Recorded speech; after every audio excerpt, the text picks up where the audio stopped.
Easy Webinar is a webinar platform with some auto webinar and live streaming features. And this is my Easy Webinar review. Is it actually easy? Does it do webinars? Let's find out. Hi, I'm Shane Milach from activegrowth.com. I've been reviewing webinar platforms like a madman lately, and now let's take a look at what Easy Webinar looks like from a user perspective. This is the dashboard we are greeted with when we start Easy Webinar, and let's create a new event to see what our options are. Right away, you get what you'd expect. You can create either a live event or an automated event. You name your event, give it a date, and go through all the settings. As you can see, the interface looks a bit outdated, kind of reminds me of Bootstrap 1.0. But for the most part, it's just not very nice to look at, but it is functional.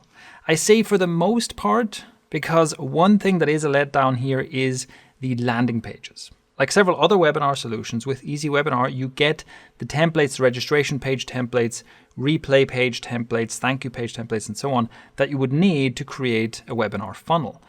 But both the designs of those look strangely outdated and the customizability is very limited. So here you can see we have the template library, where we basically only have these 4 choices. And any of these just look a bit 2009-ish. So that's one thing, they just look outdated. I'm going to select one that's, maybe one of the least kind of offensive ones design-wise. But then the other problem is that the actual customizability of these is also very limited. So if we go to registration page here, as you can see, what I can do is I can enter only in these fields. I can enter a title, a subtitle, I can upload an image, I can change the text, but I can't actually see what these changes will look like on the actual template. So we have an example of blind editing here. I have to go and make changes, then check the preview to see what it looks like and go and make changes again. And also it's just pretty limited because all I have is a couple of fields to fill out and an image to upload. It limits me in what I can do to make this page look good or make it match my brand. When we go into the theme customization tab here, we also see some very archaic looking tech, right? I can upload a logo. I have to define the height in pixels. I have a couple of fields to fill out and then some custom CSS. I can add custom CSS for further customization, but really this is far from a good solution for creating these templates I need. Bizarrely, the customization for the kind of weighting screen is under advanced options, and in a similar way as we've seen before, very limited options plus a bit of custom CSS to define what people see before an event starts.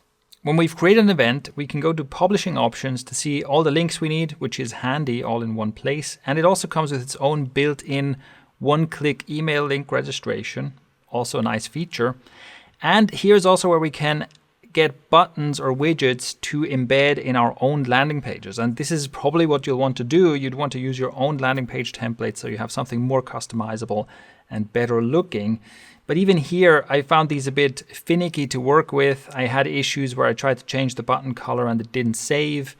And when I embedded this button on my page, it was always left aligned. I couldn't get it right aligned or center aligned unless, again, I go in and add custom CSS. So the whole thing is just, it doesn't feel modern. It doesn't feel like the kind of thing we're now used to from editing landing pages and pages if you're using a page builder like, for example, Thrive Architect. Now let's see what the webinar room itself looks like, and we can start by clicking on Go Live.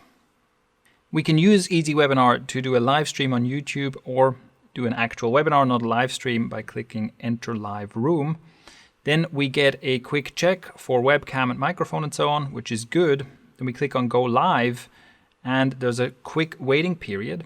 And then I'm once again prompted to join the room. And then strangely, I'm shown a countdown, or basically says going live in. And then I am put straight into the room. And this is a bit strange because first of all, there's no explicit testing option. You can't do a test run. But also it implies that, oh, we're live right away. Broadcast has started. People are pouring in, things are happening, but that's actually not quite right. So by default, it will share my microphone right away. So participants coming in will hear me right away. And I can mute this and do some of my preparation, which is what you usually get in a webinar solution. You get to prepare your room first, and then you open it up to attendees. Here, it just starts right away. And even if I start doing my screen sharing and so on, participants will see that right away. So this is a bit strange that I'm basically just thrown in here without a chance to prepare. It's the only solution I've tried that is like that doesn't let me kind of set myself up and then invite the attendees. Now, as usual, I'm going to use my other screen with the other browser to pretend that I'm an attendee so we can see the admin and attendee view at the same time. Here I'm prompted to register or log in, and then I can join the event. And then I'm prompted again to enter the room. I don't know why there's an extra step here, but there we go. And then I am entered in the room. We have a similar view for both attendee and admin, just with more options for the admin, which I think is generally helpful. It's generally good if the attendee doesn't see something totally different than me as the host, because that makes it more predictable, gives me a better idea of what I'm presenting and what people are seeing. Now, let me start sharing my camera and things like that so that we get a better idea of what this looks like. So here's what we would see during a typical webinar presentation. I'm sharing my screen, which could be a website or slides. I'm sharing my webcam. There is some chat going on, and we can see that when I reply or create a chat message as the host, it is highlighted and it stands out from other messages. And then we have a couple of other options. If we go to presentation options in the admin view, we can share our screen, we can share slides if we've uploaded the presentation, or we can share a video during the webinar. Those are our basic options, and we can present an offer. So let's have a look at what that looks like. I can create offers, and I can have buttons, text, and links, as well as a countdown, which is optional. I have an offer here with basically all the features active, and when I click on broadcast, it will appear for my attendees above the chat window. This is a good marketing feature. It's pretty attention grabbing. It's good that you can also add a countdown, so you can really use scarcity marketing on a live event. This is the best marketing and interaction feature in Easy Webinar, because everything else here feels a bit thin compared to other webinar solutions. What surprised me the most, what is missing, is a polling feature. There is no way to display an interactive poll during a webinar. And this surprised me because on the website, they advertise this as a feature. It says, poll your audience. So I was like, where is the polling feature? Well, the small print here is that it says, view specific attendees from your event and see all the chat messages they sent during the webinar. Easy Webinar, that's not the same thing as a poll, and you know it. So it basically seems like they want to advertise polling because other webinar solutions have that, but they didn't bother to build a polling feature. That's a bit of a low blow. And in general, it's just, we don't have a questions and answer feature. We don't have a polling or survey feature. And we have the offer feature, but it's fairly limited.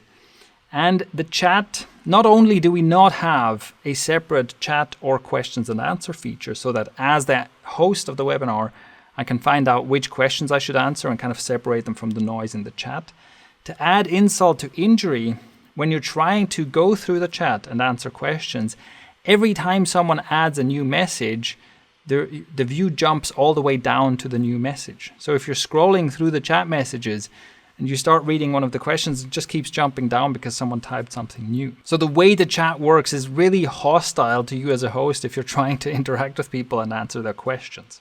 Also, while I'm complaining about things that are missing, what's also conspicuously absent is any kind of whiteboard or annotation feature, which is something we've seen in several of the other solutions. So that's what I mean when I say that, we have a bunch of features here, but for the most part, it's just kind of sparse. There's just not a lot in terms of engagement or marketing features in this room.